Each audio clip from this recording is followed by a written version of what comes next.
अस्सलाम वालेकुम। आज का जो हमारा टॉपिक है वो है कि एक रिलेशनशिप में साइकोलॉजी का कितना इम्पैक्ट है और साइकोलॉजी आपके रिलेशनशिप की डेवलपमेंट में कितना रोल प्ले करती है।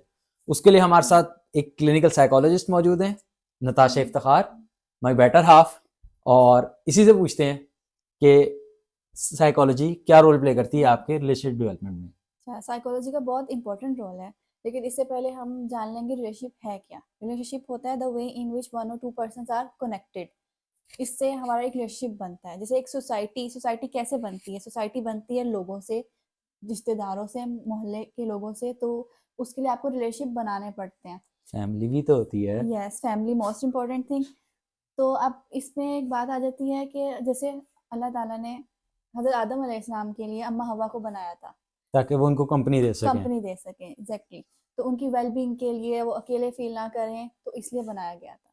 तो सेम इज द केस, जैसे एरिस्टोटल ने कहा है, a man is a social animal, जी कि बिल्कुल। उसको सोसाइटी में एग्जिस्ट करने के लिए हमें किसी ना किसी की जरूरत ज़रूरत होती है, होती और है। किसी एक की नहीं, मतलब आपके पास दो चार लोग होते हैं। हाँ, ऐसा ही है। तो इसके लिए साइकोलॉजी बहुत इंपॉर्टेंट रोल प्ले करती है। इसके बहुत सारे एलिमेंट्स हैं जिनमें कम्युनिकेशन आ जाता है। सबसे पहले आप कम्युनिकेट करते हो ना एक दूसरे से। जब एक नए बंदे से आप इंटरेक्ट करते हो तो उससे आप सबसे पहले बात करते हो। अब आप बात क्या करते हो वो इम्पोर्टेंट है। आप किस लेवल की बात करते हो वो इम्पोर्टेंट है। फॉर एग्जाम्पल, आजकल की जनरेशन को देख लें, इनमें इतनी बॉन्डिंग क्यों नहीं है? क्योंकि इसमें कम्युनिकेशन गैप क्रिएट हो रहा है। एक सर्कल देख लें। कम्युनिकेशन गैप कैसे है? मतलब सारा दिन तो मोबाइल पे या फोन पे बातें होती एग्जैक्टली हैं। exactly। तो साथ बैठे बंदे से कितनी बात हो जाती है। हाँ, ये एक रोल हो सकता है कि तो मतलब जैसे इससे दोस्त वगैरह बैठे होते हैं, हाँ। तो तकरीबन सारे ही चार पांच दोस्त बैठे हैं हम्म। अगर कहीं पे, तो मोबाइल में लगे हुए हैं। ऐसा ही है। हम सोशली तो बहुत एक्टिव हैं, लेकिन हमारे साथ जो बंदा बैठा है उससे हम कितनी बात कर लेते हैं ये इंपॉर्टेंट है। इससे हाँ। आपके रिलेशनशिप में बहुत असर पड़ता है। अब इसमें साइकोलॉजी की एक जगह मैंने पढ़ा था। उसमें वो बोल रहे थे कि अगर आप इंटरेक्ट करते हो किसी बंदे से और आपको समझ नहीं आ रहा आप क्या बात करें, कंफ्यूज हो रहा होता है बंदा क्या बात करें, तो उसमें फर्स्ट इंटरेक्शन में। फर्स्ट इंटरेक्शन में, तो उस साइलेंस को ब्रेक करने के लिए आप कोई क्वेश्चन पुट कर लो। तो अगला जब आंसर देगा तो आप दोनों आई कांटेक्ट मेंटेन करोगे, तो दोनों में कॉन्फिडेंस डेवलप होगा।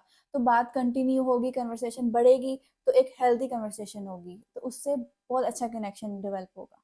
अब हम ही देख लो, हम कितनी सारा हेल्दी दिन एक दूसरे के साथ बातें बातें करते रहते हैं। करते हैं। तो ये हमारी रिलेशनशिप का बहुत हेल्दी पार्ट है कि हम एक दूसरे से हर चीज़ ओपनली डिस्कस करते हैं।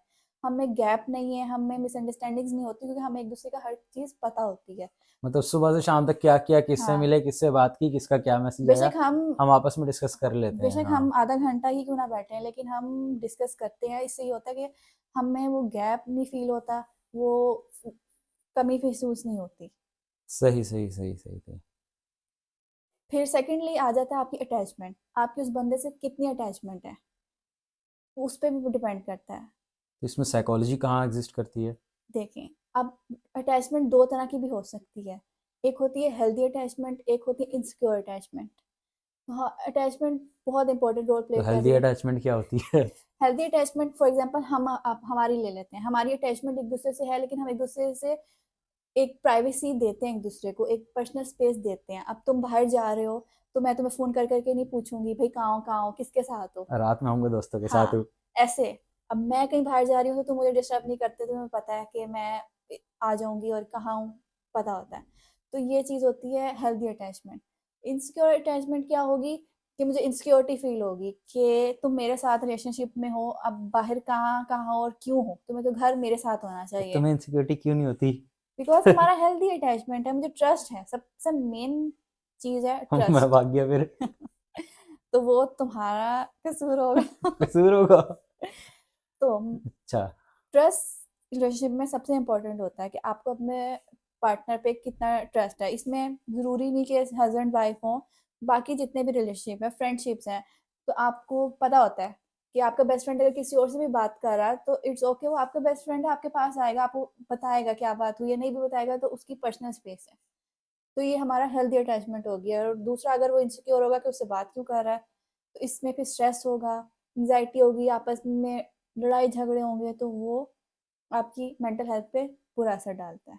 तो ये मतलब ये कम्युनिकेशन और जो आपकी अट्रैक्शन वाला सिनेरियो है, अटेंशन वाला, तो इसमें ये भी तो होता है ना कि मतलब आप अगर आपस में डिस्कशन कर रहे हो तो ऑल गुड। और तो मतलब जो भी सारी यस चीज़ है जी, उसमें सारा कुछ चल सही है, जाता है। सही है। फिर हमारा पर्सनैलिटी बहुत इम्पोर्टेंट रोल करता है। अब वो पूछें कैसे? कैसे? अब फॉर एग्ज़ाम्पल आपने मुझे पहली दफ़ा देखा, आपने मेरे अंदर क्या देखा? बहुत पहले देखा था, अब तो याद ही नहीं। ऐसे अब आप किसी बंदे को देखते हैं उसकी अपीयरेंस, सबसे पहले आप उसकी अपीयरेंस आपको अपीलिंग होती है कि नहीं होती, आप उससे जज कर लेते हो। हमारे साइकोलॉजी में कहा जाता है कि first impression is a not last impression. तो आप फिर उससे बात तो करते हमारे हो। यहाँ तो बचपन से यही समझाते हैं, द हाँ, first impression is the last तो इंप्रेशन। यही तो हम बताने आए हैं कि ये चीज़ गलत है। तो आप उससे बात करेंगे तो आपका उससे पता चलेगा उसकी नेचर का, उसके स्पोकन का, उसके बैकग्राउंड का, मतलब वो किस नेचर का, किस एनवायरनमेंट का है। तो ये बहुत ज़्यादा इम्पोर्टेंट रोल तो करता है। पर्सनैलिटी में क्या-क्या चीज़ें एग्ज़िस्ट कर रही होती हैं? पर्सनैलिटी में देखें आपकी एक तो अपीयरेंस, तो ये तो आउटलुक होगी ना। इन लुक में क्या होगा कि आपकी नेचर, आप एक्सट्रोवर्ट हो, इंट्रोवर्ट हो, ये सारी चीज़ें आ जाती हैं। फिर अगले से जब वो मैच हो रही होती हैं चीज़ें तो भी रिलेशनशिप बनता है, नहीं भी मैच होती तब भी एक रिलेशनशिप बनता है और हेल्दी रिलेशनशिप बनता है। तो वो जो कहते हैं ऑपोज़िट अट्रैक्ट्स, तो वो वाला क्या एलिमेंट है? अच्छा, साइकोलॉजी में वैसे इसको मिथ कहा जाता है कि ऐसा नहीं है। मोस्टली जिनकी सेम नेचर होती है वो ज़्यादा कंफर्टेबल और एक हेल्दी रिलेशनशिप डेवलप करते हैं। लेकिन कई जगह थ्योरीज में है कि ऑपोजिट अट्रैक्ट्स, बिकॉज आप दोनों चीज़ें फील कर रहे होते हो। जो उसको पसंद नहीं है वो भी कर रहा होता है, जो अगले को पसंद नहीं है वो भी कर रहा होता है। फॉर एग्जाम्पल, तुम्हें बाहर जाना पसंद है बहुत। और मुझे घर घूमना, में मतलब बाहर घूमना, जाने से मुराद घूमना। ट्रैवलिंग हाँ। ट्रैवलिंग पसंद है और मुझे घर में रहना, मूवीज देखना ऐसे पसंद है।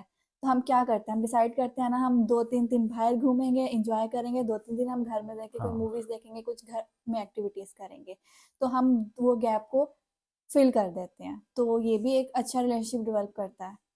सही। तो इसमें मतलब ये वाला एक एलिमेंट भी आ जाता है कि मतलब जो आपके अंदर चीज़ें नहीं होती हैं, आप दूसरे को देखते हो कि वो आपके अंदर की फुलफ़िल करता है। फुलफिल होता है। तो तो उससे अच्छा रिलेशनशिप बनता है। मतलब हम दोनों वेज में चल सकते हैं। अ सेम पर्सनैलिटीज वाले बंदे भी आपस में अच्छा सर्वाइव कर सकते हैं और डिफरेंट भी।